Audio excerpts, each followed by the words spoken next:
बांग्लादेश की अदालत ने पूर्व प्रधानमंत्री शेख हसीना को निहत्थे नागरिकों पर गोली चलाने और मानवता के खिलाफ अपराध के मामले में दोषी ठहराया है। कोर्ट ने उन्हें फांसी की सजा सुनाई है।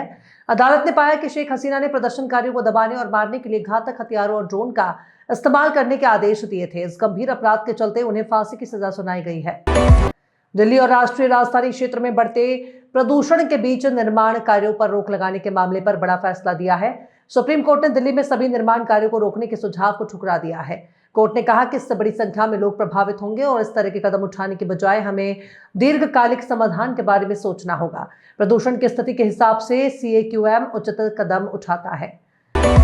मंगलवार को MCX पर चांदी की कीमतों में भी गिरावट देखी जा रही है। खबर लिखे जाने तक MCX पर चांदी 1,55,425 रुपए प्रति किलोग्राम पर कारोबार कर रही थी। कारोबारी दिन की शुरुआत में चांदी 1,55,104 रुपए पर ओपन हुआ था। पिछले दिन की बंद की तुलना में चांदी की कीमतों में लगभग 600 रुपए की गिरावट दर्ज की जा रही है।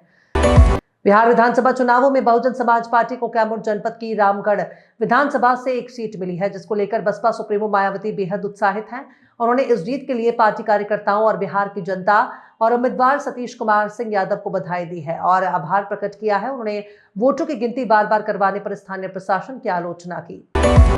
राजधानी दिल्ली वासियों को जहरीली हवा से रविवार को भी राहत नहीं मिलने जा रही है। प्रदूषण नियंत्रण कंट्रोल के मुताबिक तड़के सुबह AQI 551 करोड़ रिकॉर्ड किया गया, जो अभी भी हैजर्डस श्रेणी में है और इसकी बड़ी वजह है हवा में PM 2.5 और PM 1.0 कणों के जहरीले कण मिलने से है। हवा की रफ्तार बेहद धीमी है, जिसकी वजह से स्थिति और बिगड़ रही है। एक अनुमान में इसे 12 सिगरेट पीना माना जा रहा है, जो फेफड़ों के लिए बहुत ज्यादा नुकसानदेह है। लोकसभा के पूर्व सांसद और भारतीय राष्ट्रीय कांग्रेस के नेता उदित राज ने बिहार चुनाव को लेकर बड़ा दावा किया है।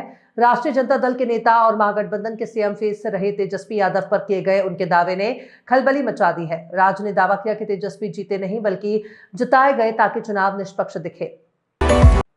सर्दी का मौसम जैसे जैसे दस्तक दे रहा है, वैसे वैसे लोगों की सेहत पर इसका असर साफ दिखने लगा है। सुबह शाम की ठंड और दिन में कभी कभी निकलने वाली हल्की धूप का खेल शरीर की रोग प्रतिरोधक क्षमता को कमजोर बना रहा है और इसकी वजह से वायरल बुखार, जुकाम, खांसी, गले में खराश और पूरे बदन में दर्द के मरीजों की तादाद अस्पतालों में तेजी से बढ़ रही है। हिंदू धर्म में पूर्णिमा एक त्योहार की तरह मनाया जाता है। साल की आखिरी पूर्णिमा 4 दिसंबर 2025 को है। यह मार्गशीर्ष पूर्णिमा होगी। धर्म के नजरिए से देखें तो पूर्णिमा मां लक्ष्मी का आशीर्वाद पाने का महत्वपूर्ण दिन है। वहीं वैज्ञानिक आधार पर पूर्णिमा तब होती है जब चंद्रमा पृथ्वी के चारों ओर की अपनी कक्षा में सीधे सूर्य के विपरीत होता है। अजय देवगन, रकुल प्रीत सिंह और R माधवन स्टारर फिल्म दे दे प्यार दे 2 बॉक्स ऑफिस पर गर्दा उड़ा रही है।